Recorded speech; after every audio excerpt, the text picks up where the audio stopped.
Welcome back. As you can see, tonight we have gone full blacklight mode. And you can also maybe see some of the incense that I have burning. I have some bubbly. It's cherry. And we have a nice, manageable, but significant section of this work by David Bromwich to continue reading, as we were reading last night. and tonight I'm going to continue and hopefully finish this reading off. Oh, I just realized that. Don't know where my phone is. But you know what? Actually, I should go get my phone so I can do what I usually do. All right, I'll be back in a second.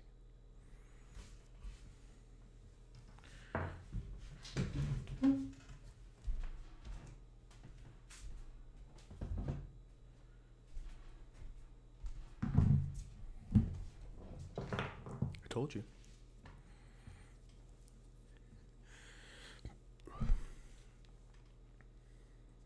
I was listening to some really nice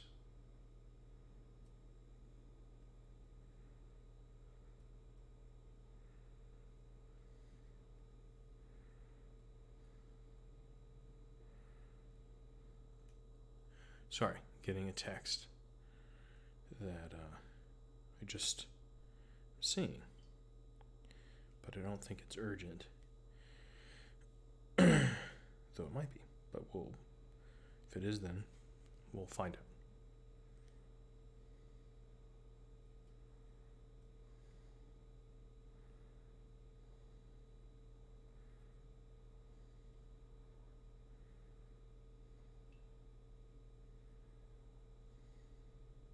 Okay. Oh, it's all good.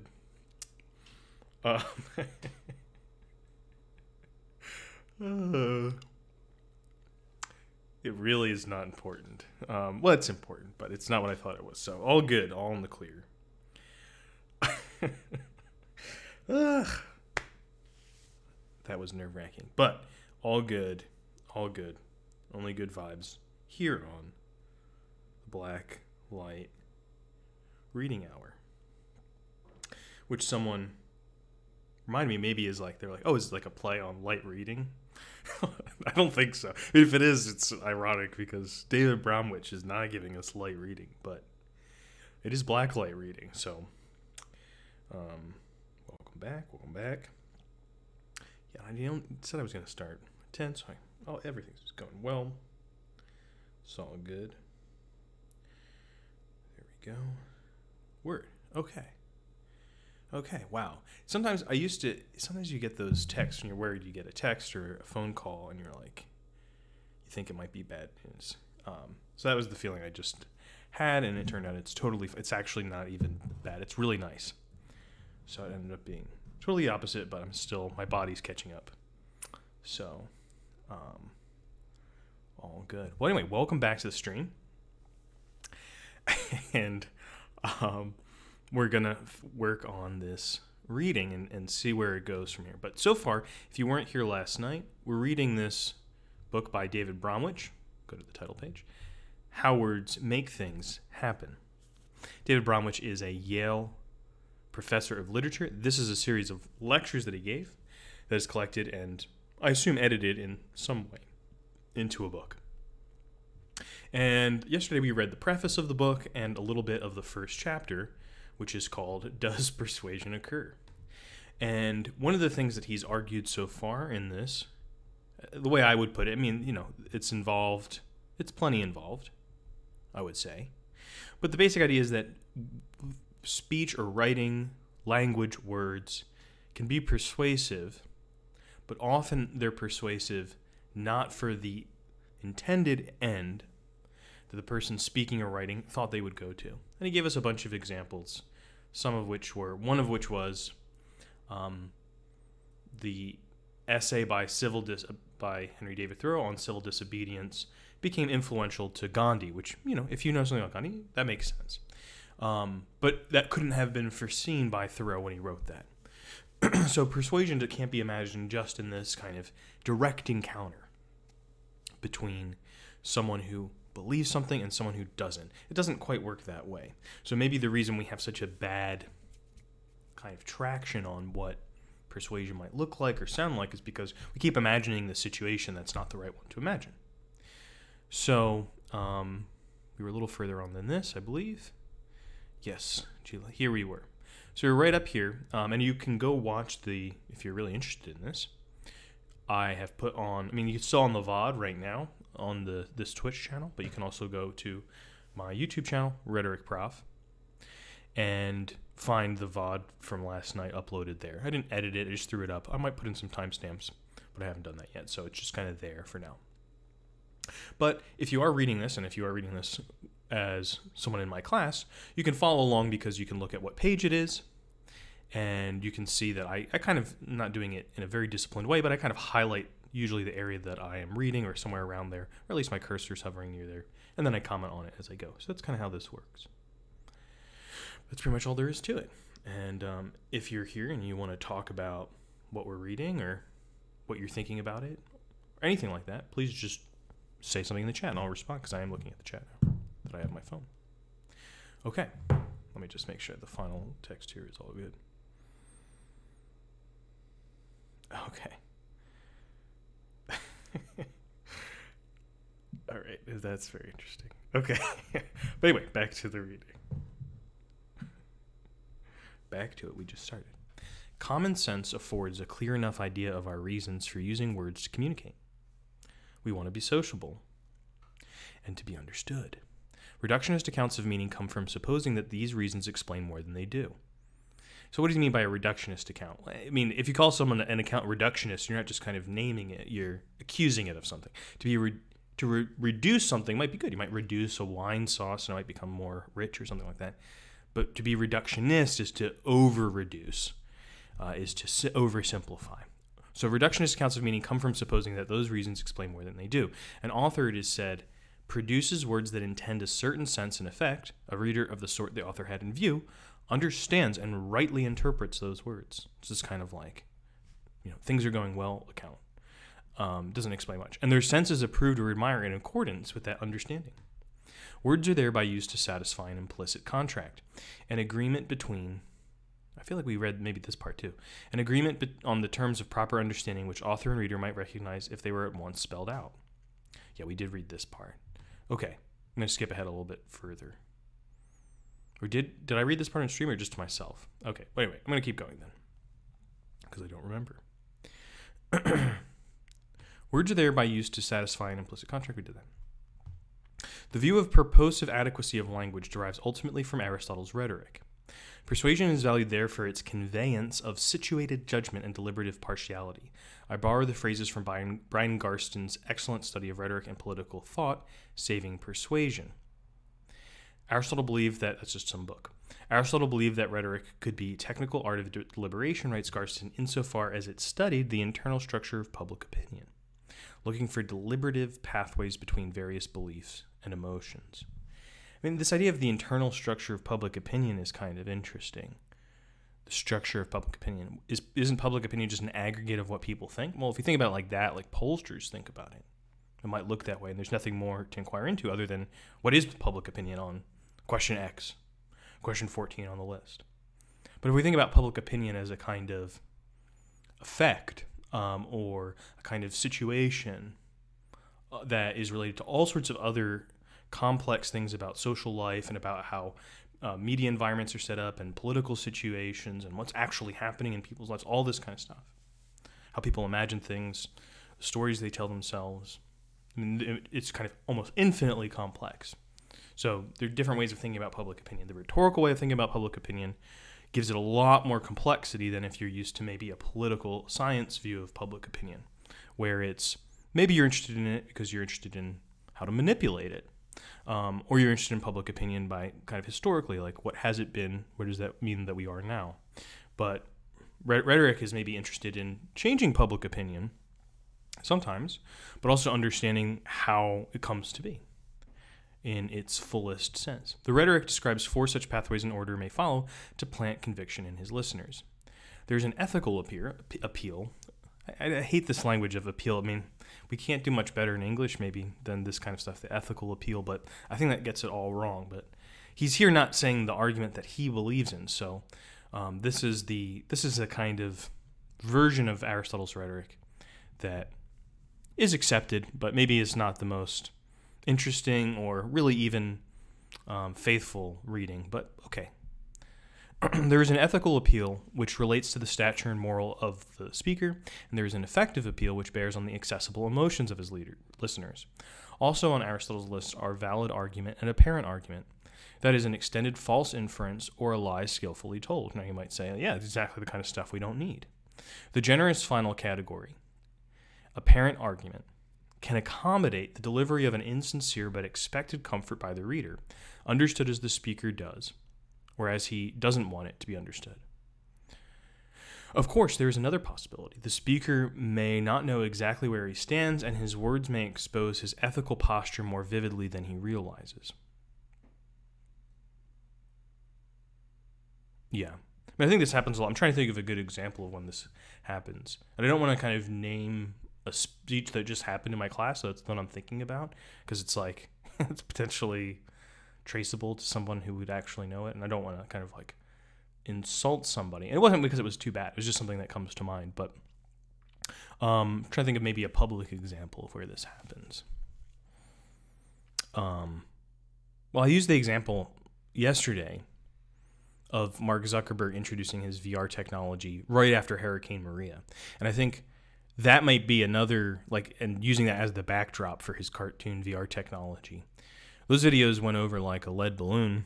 And it wasn't just that he was kind of tone deaf, as the way people tend to say, like, oh, you can't read the room. Like, people aren't really feeling that right now. It's really that if you could look upon that devastation and not immediately go, okay, this is inappropriate, so I apologize, and change your strategy.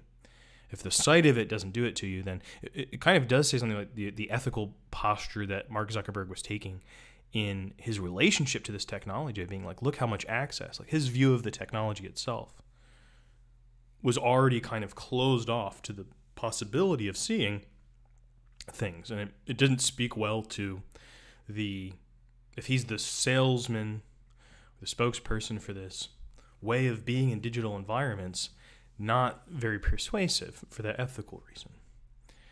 The last is a sort of performative situation that would have interested J.L. Austin. And in fact, it drew from him a discerning comment in his essay, Performative Utterances. If I say, I congratulate you, when I'm not pleased, or when I don't believe that the credit was yours, then there is insincerity. Is that a discerning comment? It seems like one of these like over obvious things that philosophers are always saying. Maybe to make an interesting or incisive point, but it takes them a while to get there. So I can't tell if this is being said ironically or not by Bromwich when he says it's a discerning comment. So it would make sense because he's talking about irony here. Irony too may lurk in this deliberative pathway, an irony that steals upon the speaker. I didn't mean it that way. People are always saying this. I didn't mean it that way. Well, how did you mean it? This other way. Again, a routine acknowledgement of an achievement I am not moved by can take on an undertone of contempt. Sometimes we use that phrase, damn with faint praise, being like, if someone really puts their all into something, be like, wow, not bad. That's actually maybe hurts more sometimes. There are after-dinner speeches and wedding toasts that skirt a limit of transparent hyperbole or insincerity. Our words are tools, according to Austin, but sometimes they undermine with a pickaxe where they meant to lay on with a trowel. Austin came closer to grappling with such possibilities in another passage about performative deviations that cannot be classified as misfires. I may say, I welcome you, bidding you welcome to my home, or whatever it may be. But then I proceed to treat you as though you were exceedingly unwelcome. In this case, the procedure of saying, I welcome you, has been abused in a way rather different from that of simple insincerity. But my behavior subsequent to asking you in may give a true, though involuntary reflection of my feelings, and not just an abuse of the convention of welcoming. And some of my subsequent behavior may be in words. So I think what they're trying to point out here, which maybe is worth kind of thinking about that distinction a little bit. We tend to think about insincerity of someone having, as Achilles says, one thing in their mouth and one thing in their heart. He hates the man like the very gates of Hades, who has one thing in his mouth and another in his heart. And that's insincerity. You feel one way, you say something else. But what if you're welcome here, but then you don't act in a welcoming manner? You might feel like you're welcoming someone, but you're actually not doing one of the consequences of what it would mean to be welcoming. And so that's it shows a place where the meaning of something isn't kind of just totally up to what someone feels about it, that it's a social act, that the meanings of things are not just in the words, they're in life. The meanings are the stuff that we live in. I don't know. It's hard to put that into words. But my behavior subsequent to asking you, okay, we already did this. A last pertinent example from Austin again on performative utterances. In using the imperative, shut the door, we may be ordering you to shut the door, but it just isn't made clear whether we are ordering you or entreating you or imploring you or beseeching you or inciting you or tempting you. It sounds like a Dr. Seuss book. Or one or another of many subtly different acts which, in an unsophisticated primitive language, are very likely not yet discriminated. So, I like how they always... Here he says primitive language in this philosophical sense of a language, an imaginary language. That, well, I mean, I don't know if he actually means it in that way, but we'll give him the benefit of the doubt. Wittgenstein, one of the philosophers who's very important to people who are thinking along these lines, imagines this kind of very primitive language in the sense not that it belongs to a certain group of people, but it's an artificial language where you can only say certain things in this game, like get the stone. And the meaning of this getting the stone is determined by whether someone gets a stone or not. And so the meaning is in action. But he is kind of here imagining that the way that meanings become developed or can be discriminated each other isn't just by changing the words, but changing some way of making all of these acts different. And so here's one way we might think about it for public speaking, which is how could I perform the same words, deliver them, enact them in ways that could communicate through habits of intonation and sound and gesture, the difference between an ordering version of that and an entreating version. Shut the door versus shut the door. Shut the door, right? We can hear, even if we don't necessarily have an exact name for all of those differences, we can hear or feel or sense, imagine the situations to which they belong as being different in the relationship between the person who's speaking and the person who they're speaking to. What's their relationship, literally? What's the power relationship? Someone who's ordering you has power over you. Someone who's imploring you you probably have some power over them in this situation anyway. Oh gosh, that was my kitchen light fell down. Okay. Or actually it was the grate. Whatever. So I can say shut the door, emphasizing shut to mean not just halfway, or emphasizing door to indicate that I already told you once. So shut the door. Or shut the door, right? Something like that. I can say it going down the scale to register exasperation, shut the door. Or going up the scale to end in a meek question and polite pleading to a loved one, shut the door? One can even imagine the sentence said in a rules of the house flat monotone, shut the door. This to be reserved, perhaps, for a person in dealing with whom tact is not essential, or for use at a plainly exigent moment, I may be carrying a heavy box and under obvious strain. Expression works up the necessary discriminations to create a refined rather than a primitive language, in the terms given by Austin's argument. But in any extended rhetorical representation that bears a purpose, all the words and tones of voice around the action imperative lend a shading to what is said. And those modifications, in turn, affect the meaning of the imperative. I mean, this is actually a really nice description, short, clear enough, of something that I'm always kind of looking for help with, which is saying that when we're studying delivery and rhetoric, we're not studying the appropriate kinds of places to put your hands, or how not to twiddle your thumbs or walk around too much.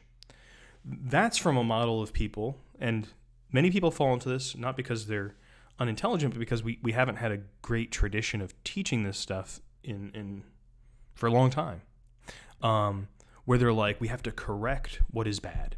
So there's no sense of what we're doing other than correcting mistakes.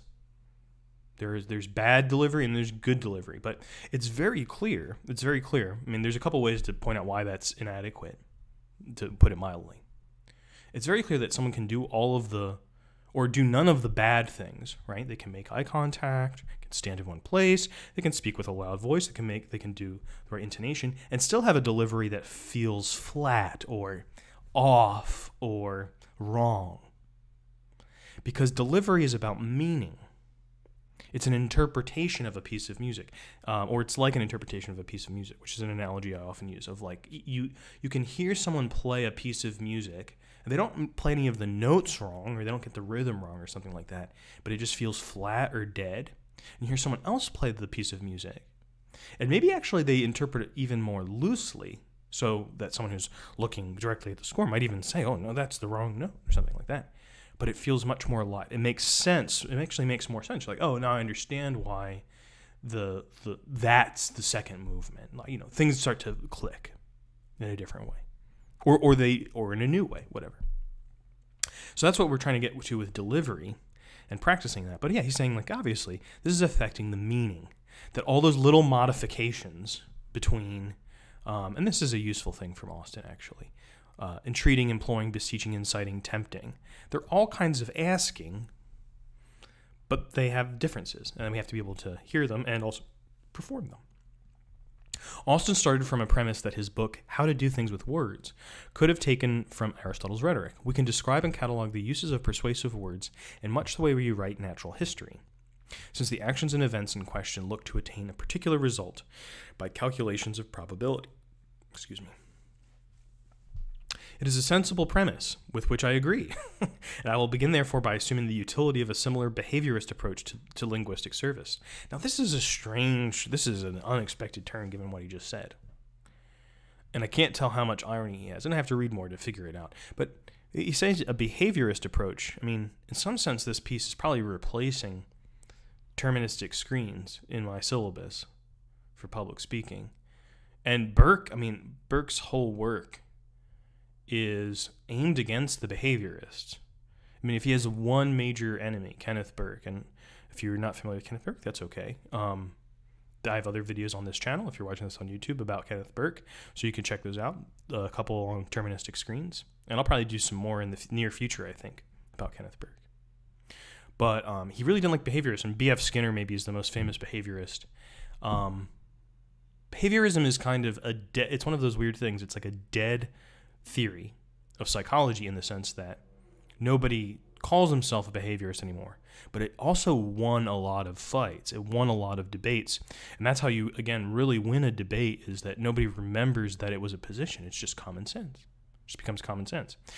So one of the things that the behaviorists methodologically presumed was you can't understand anything about mental life itself, but you can recognize that if you treat it as a black box, certain stimuli will produce certain reflexes in animals, and they included human beings in that. And in fact, to take it to the most extreme version, which B.F. Skinner did, which would say that everything is really just behavior. It's all just kind of conditioned behavior. So anything that you want people to do, you can condition them to do it. So these books like Push, these popular books like that, popular psychology, in many ways are kind of returning to that behaviorist approach of saying we don't really need to know what's going on in people's minds, or if we do, it's just kind of a nice little cocktail party fodder of like, oh, what is on the fMRI? What's really interesting is what you can get people to do. And so he's saying that he's taking a behaviorist approach to linguistic service. What does that really mean? I think he's not actually saying he's being a behaviorist in terms of psychology, but that he's thinking about linguistic surface in the same way. It's like, I'm going to understand it by what it produces, what's its behavior out in the world.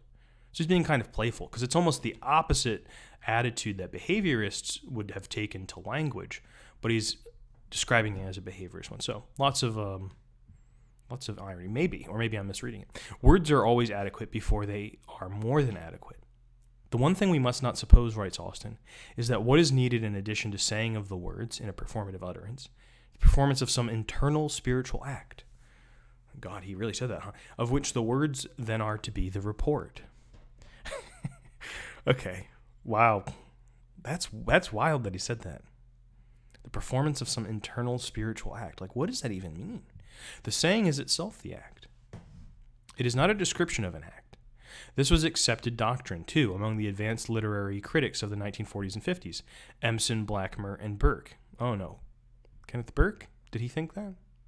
I mean, Kenneth Burke talked about... I think, yeah, he probably would agree with that. The saying is the act. Language is symbolic action. But language's symbolic action is actually a stranger statement than speech is symbolic action. But anyway, we don't have time to parcel all of that out, but I might think about that for later. Who published many of their best-known interpretations and theoretical papers at the time when Austin was doing his major work. Yet Austin is so minimally academic a writer that it is impossible to guess whether he was aware of the affinity. And what does minimally academic mean? It means he didn't read a lot of other people. Didn't cite them, probably didn't read them. Pressed to define more closely what he was up to, Austin, in a plea for excuses, called his researches linguistic phenomenology, and explained himself thus: our common stock of words embodies all the distinctions men have found worth drawing. So here already, what's the argument? Just in this, we haven't even got a complete sentence. Well, we do. Our common stock of words embodies all the distinctions men have found worth drawing. So, despite the sexist, old-timey language of saying men there, what I really want to focus on is the way that he thinks about the distinctions as being in the words. And we already just saw, he gave his own example of all of these kinds of distinctions that, with the same word, shut the door, you have to be able to hear and perform. And so, where does he put that? Well, his theory doesn't really work. So he's like, it's an internal spiritual act, right? So he kind of appeals to this little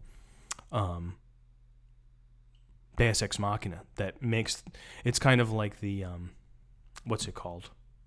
The Mechanical Turk. It looks like it's this machine that's really whirring perfectly, but inside there's a little person that's actually moving the pieces around. So he's appealing to these things again and again. These surely are likely to be more numerous, more sound, since they have stood up to the long test of survival of the fittest, and more subtle, at least in all ordinary and reasonably practical matters, than any that you or I likely to think up in our armchairs of an afternoon. I do not share the optimism about language and perhaps some other things, which comes out in his reference to the survival of the fittest. Still, linguistic uses that are time-worn and time-honored may be supposed to have some worth today, if they were worth saving yesterday. That is kind of a conservative argument, right? Being like, oh, well, things must be good because they stood the test of time.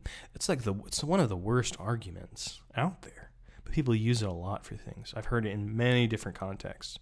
Oh, well, it must have some value. It's like, well, a lot of things survive.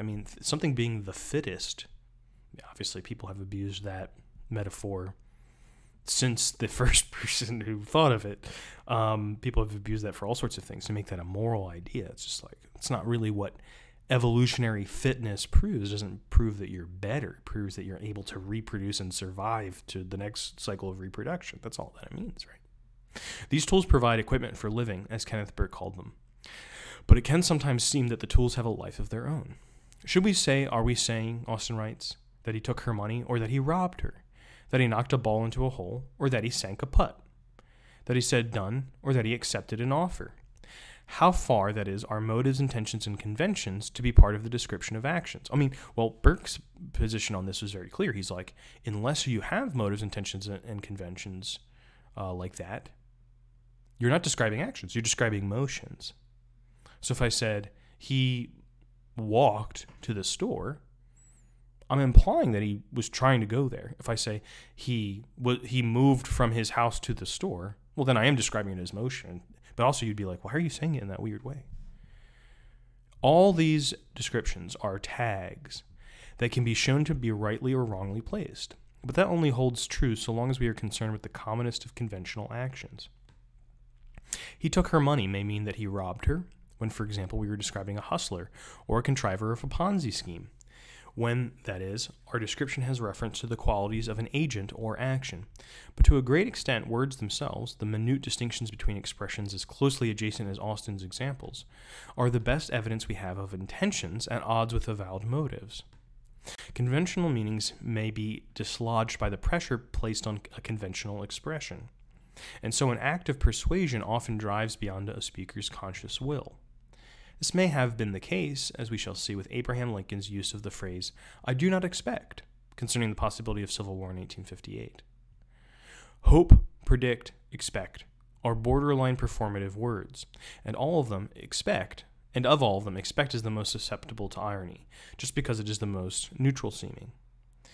So if you say, I do not expect there to be a civil war, 2 years later you're leading the civil war, there's a little bit of irony in that, obviously. That kind of irony. Can the history of a habit of using words in a certain way, cause their intention to be rightly construed? Austin's most penetrating look at this challenge comes in a passage of A Plea for Excuses that deals with the idea of causation itself. A Plea for Excuses. That's okay. Gotta give the guy some credit for that title. Causing, I suppose, was a notion taken from man's own experience of doing simple actions. And by primitive man, every event was construed. Okay, now we are going to primitive man. This imagination of the earliest. There's a reason why philosophers are constantly doing this, which isn't that they're secretly buffed up on their anthropology. No, they don't read any of anthropology because it's not the point. The idea is you're appealing to this original. What's the first thing? What's the prime thing to have evolved or to have developed? And that will show us what a thing really is.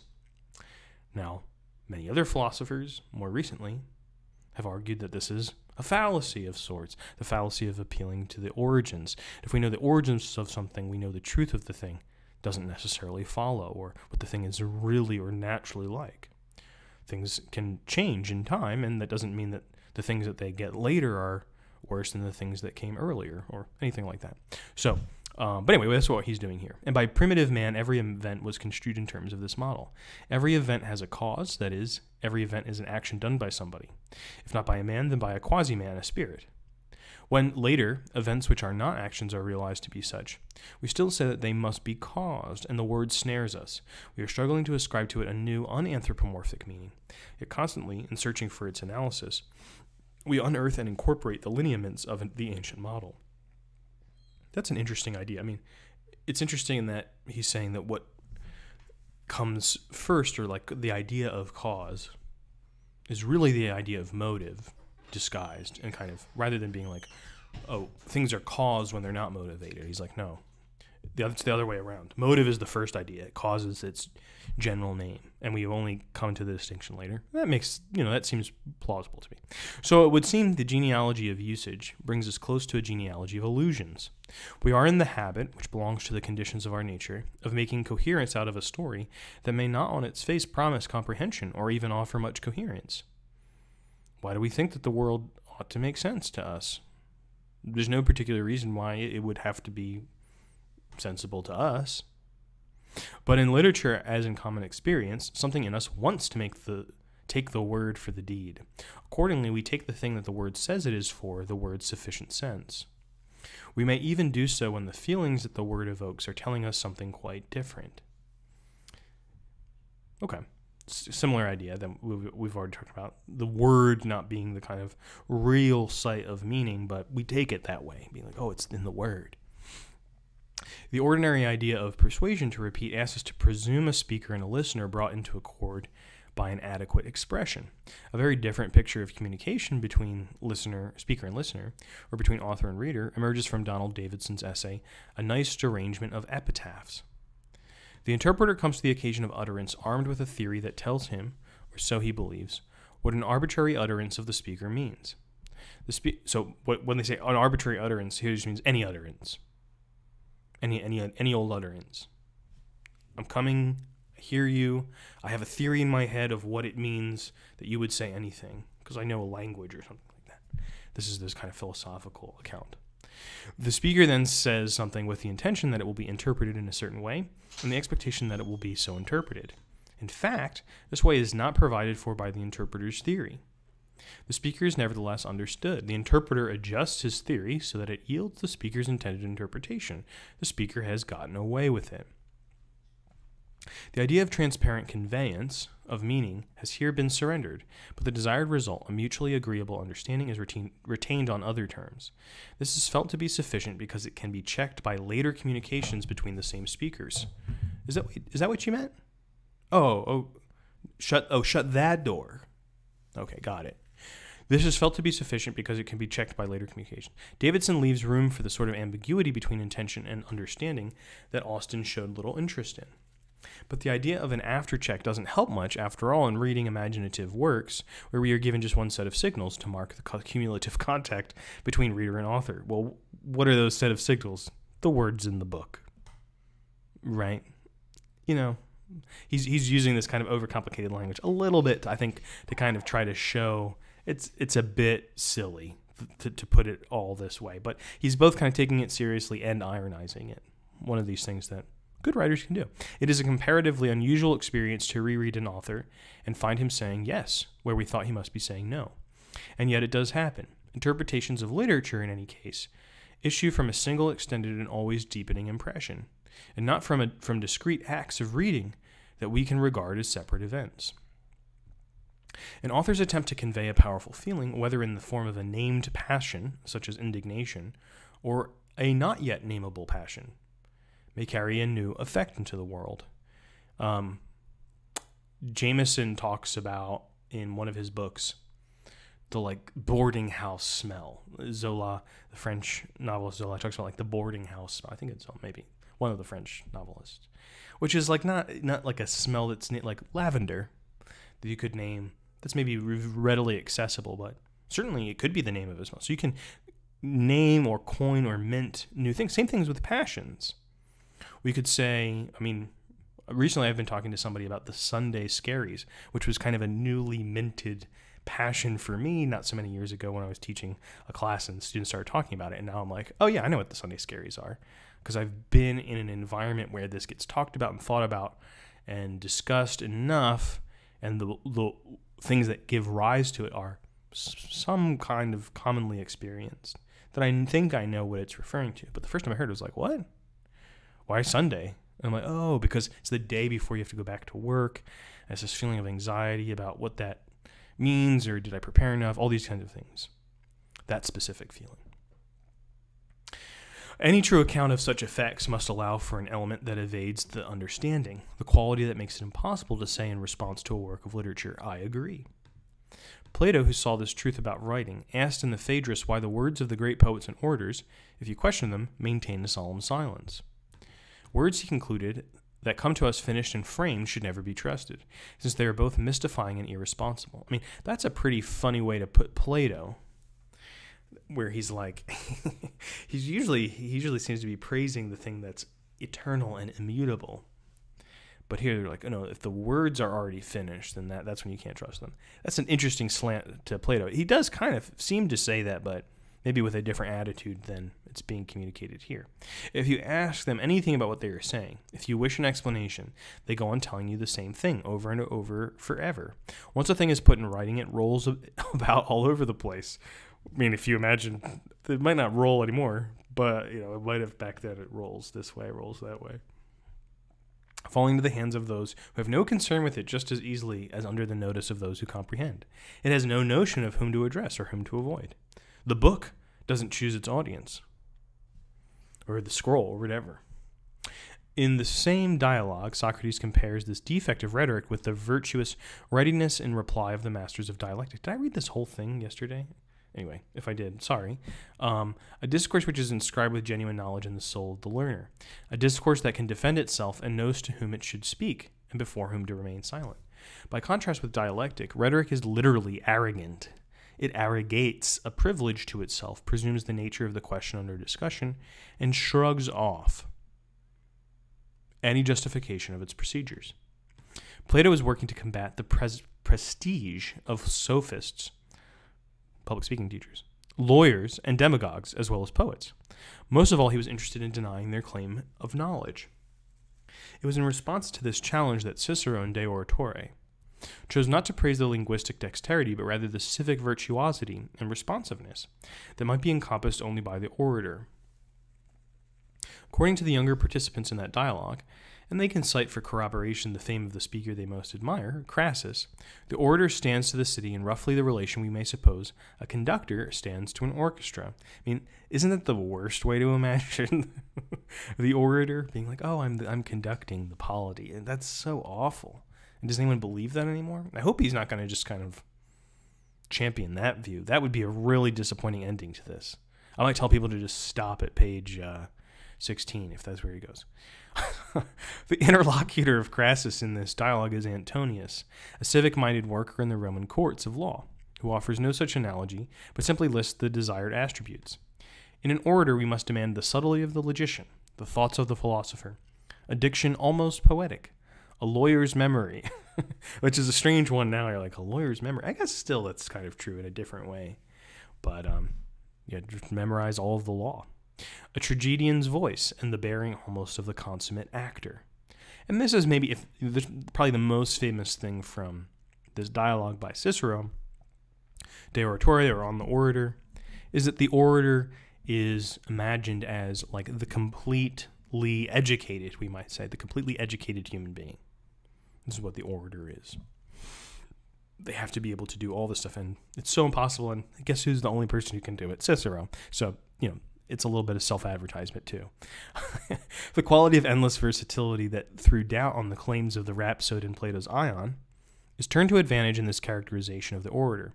We are not asked to think twice about the person who masters the verbal costume of every craft while acquiring the knowledge of none. When deployed in the cause of civic virtue, dexterity with language becomes an unmixed good.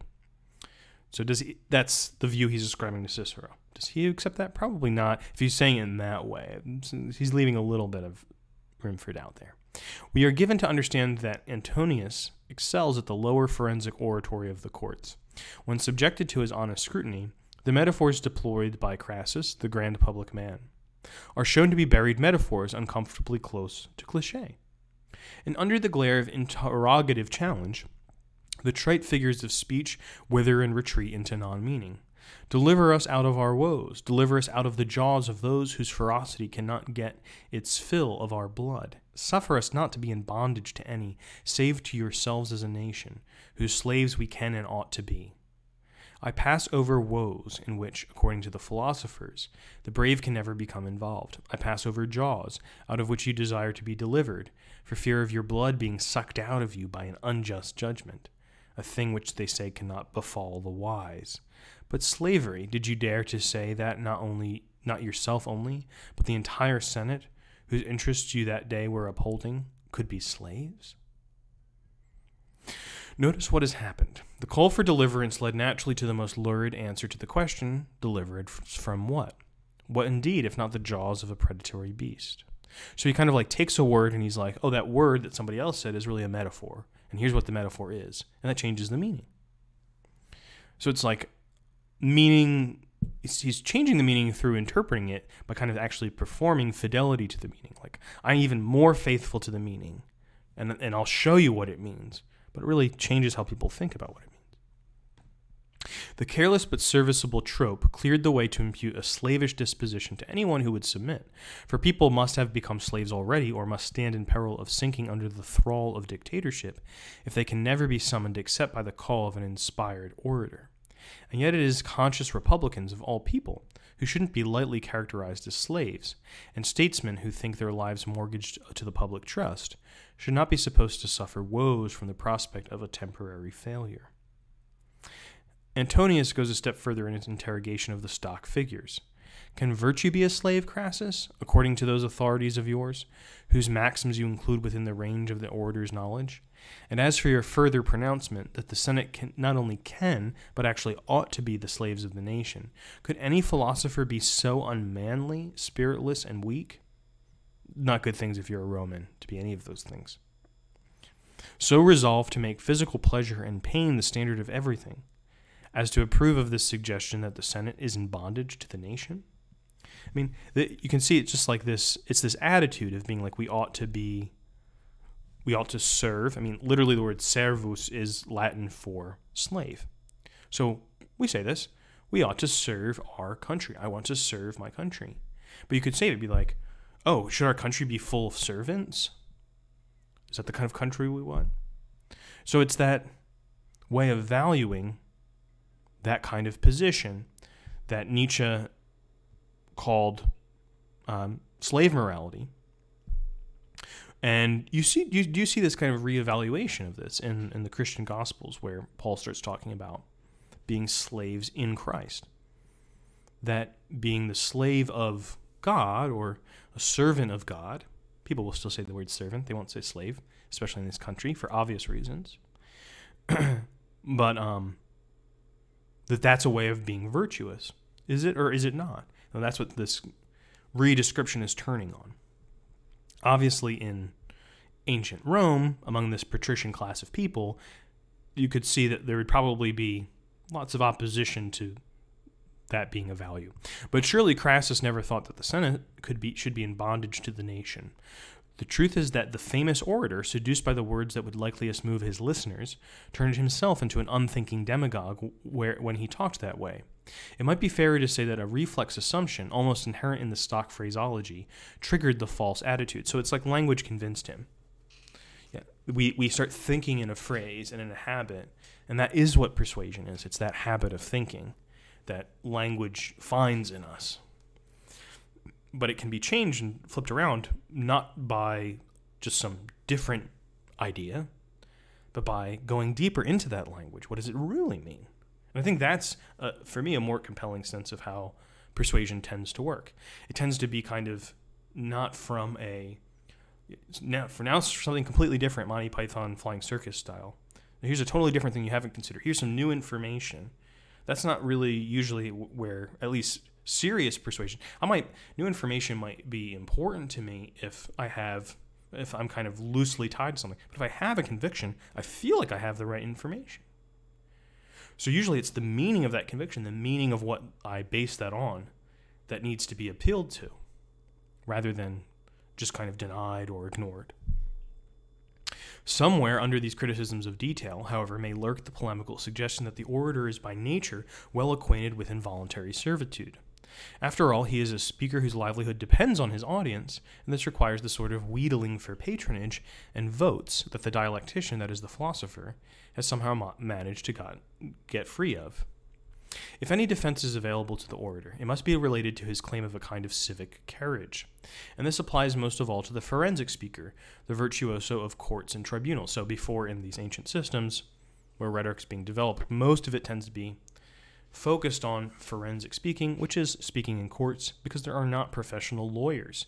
People have to defend themselves in the Republic, or if they do have a pleader on their behalf, Cicero would be pleading on people's behalf in the courts, and some of his courtroom speeches are preserved. It's not the way that we would think about a typical kind of advocate that might be assigned to you, and they're going to argue in some specific way. It's a lot. There are procedures, and there's lots of norms and stuff, but it looks pretty different than what we would call a lawyer today. So there's a lot of that kind of oratory, and obviously that's important to people because reputations get made in the courts in ancient oratory and rhetoric usually. Such orators are willing to be judged precisely by their partiality, and their effort to persuade comes from our loyalty, sense of duty, and carefulness, under whose influence, even when defending complete strangers, we still cannot regard them as strangers, if we would be accounted good men ourselves.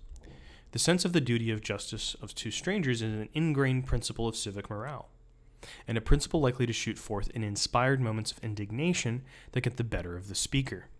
The figure of speech that springs from such emotional exuberance is hyperbole, which shows the speaker feeling more than the occasion warrants, which is interesting. I mean, it's kind of like, or perhaps it shows that the occasion is different from what we took it to be. I think I like that codicil better, that change of it. It's not, because hyperbole isn't that this feeling doesn't fit. It's actually that it's kind of reacting against another implicit kind of reaction. It's like hyperbole is kind of corrective. It overstates the case because we assume people have not yet correctly stated the case, that there's a kind of undervaluation of something. So we overstate it as a kind of, we kind of even perform it as an overcorrection, right, when we're hyperbolic, typically. The other side of justice to strangers is a sworn hostility to corruption and any abuse of privilege among ourselves. It was natural for Cicero's speeches against the corrupt Roman governor Verres to achieve a surprising penetration where they appeared at once hyperbolic and matter-of-fact. Since Verres never let 1 minute go by without doing something wrong, I have simply been unable to acquaint myself with every villainy he has perpetrated, which is, again, a great line. We might sharpen the emphasis carried by the idea of persuasion if we took as the prototype of rhetorical action the prosecution or defense of an accused person in a public tribunal. Okay. This is, I have to say, this he's an interesting writer in that, like, he keeps taking me, I feel like I'm following the argument, and he keeps kind of changing the course that I think the argument is taking, and then kind of changing it back to what I thought he was doing. Like, he's doing all these kinds of little, I wonder how intentional this is. This is maybe even what he's talking about, right? We attribute all of these intentions to the author, really to figure out what the meaning is. It doesn't really matter what the intention of the author is. But I keep feeling like he's bringing me back to like a very traditional understanding of things after he's pushed us away from it. And maybe he's trying to show that really these are compatible. The situation is not what we thought it was, but it still is what it was. Okay. My examples in the next 3 lectures will favor a mood of sympathetic advocacy that occasionally verges on decision or final verdict. The artist of persuasive words must have been interested in such effects, since one must labor to acquire the ability to produce them. Yet in the most rewarding instances, the achieved effect may have little to do with any deliberate aim.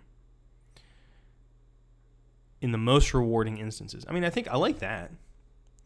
That like the moment when speech becomes most rewarding, it does something that it's beyond the conscious intention or purpose of the speaker. Maybe one way to kind of think about that as, well, what does that mean for the ethics of speaking?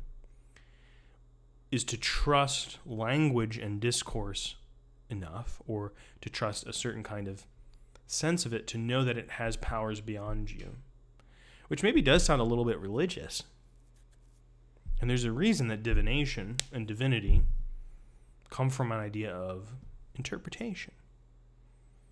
Interpreting things is divining, to understand what they mean.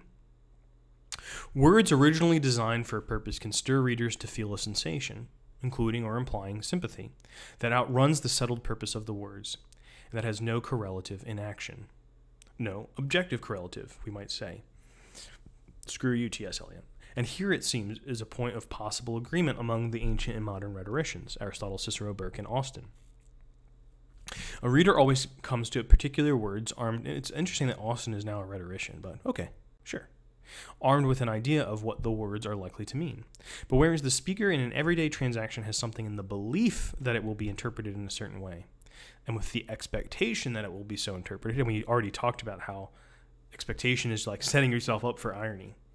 The plans of mice and men, right, as the saying goes. The orator and the poet care for the impression conveyed as much as the understanding that is secured. So, I get what you're saying, but kind of leaves me cold. Like, we can get to understanding without getting the right impression of, or the right attitude, the attitude that I hope for with those words. Or I might get one that's way more enthusiastic than I expect. This happens a lot when I teach stuff and where the thing that someone will really get excited about is something that I would never anticipate. Like, that's the thing that's interesting to you? Why not all this other cool stuff? The stuff that I think is interesting. They're like, no, what? No, it's this thing. This like one thing that you said as an aside. What was that word again? Just something I said casually. Like, what was that? So I feel this happens to me quite a lot. If words overshoot their mark or diverge from the author's probable meaning, that is a risk of using words that carry a more than rational force. Nevertheless, the words are understood, and the listener or interpreter is moved. One thinks, if at all, only later. The author has gotten away with it, or the words have gotten away with the author. Now, so we've concluded the reading of the essay, and I do like it. I mean, I think that it's strange. Actually, the whole kind of Ciceronian part didn't seem to add much to it for me. And maybe I'm like, I kind of actually think you didn't need that as much. That the kind of more contemporary stuff was the better illustration than what we got here. But, you know, all well and good. I thought that this was a pretty good essay, pretty good lecture in this book that I haven't read. And I think that, but I do have a sense from just looking at the index, let's go back to the index, that this is the one I would choose and have chosen really already. What? Oh yeah. He puts the contents after the preface. Okay. Speakers who convince themselves, pledging emotion for conviction, persuasion and responsibility. That one could be interesting too. What are we allowed to say? And this one is one I know from it because it was published in the LRB, probably in a slightly different form, but same argument. So I already know this one, and I think that one was interesting. It's just kind of like about, we can click on it and see what it says. Free speech. It's about free speech, right? So, and about cancel culture and that kind of stuff, which I thought was interesting. But this is the more general one, obviously, because it introduces the book. It probably is that way, and I'm not looking, any of these could probably be interesting to talk about, but this idea of persuasion as being something that is distinct from your intention of what you want people to believe, I think could be very helpful in a discussion about persuasion and argument. So right now I have this book positioned as before we get into debates, but it might even be useful to read it earlier than that in this course. But, you know, I'm probably not going to change it out. We'll see how it goes. But I feel pretty good about this piece. I think it should be interesting. And I think that despite some of the hairy references that he's making here for the audience that I'm imagining, I don't know if it's going to get too much in the way. And I think we can do some work in class with some of these ideas ahead of time to make it a bit more limpidly. But anyway, that's really all I have for this stream. Is just going to kind of finish out reading this piece. And we've had a quiet chat here in this blacklight reading hour. And even a little bit of incense left, which has kind of kept this nice and noiry and jazzy through. I would like to play some music sometimes during these. And I was listening to some great music before the stream. Louise Bonfa, who was a guitarist at one point. But because I'm worried about copyright strikes, I'm not going to do that until I feel more confident that I can get away with it. Like the speaker getting away with the words. Or the words getting away with the speaker, as he says at the end. Thanks again for tuning in. You can find this stuff, usually. I'll upload it afterwards onto YouTube at the Rhetoric Prof channel on YouTube. If you'd have something that you'd like me to read or talk about on stream, let me know. You can leave a comment on this video, and I would probably do a stream or make a video about that if you left me a comment. So please leave a comment if you have an interest in something about this video, or let me know what you think, or whether you think this piece is good, or whether you think it has something that would be valuable in a public speaking class. All right, till next time, it's been real.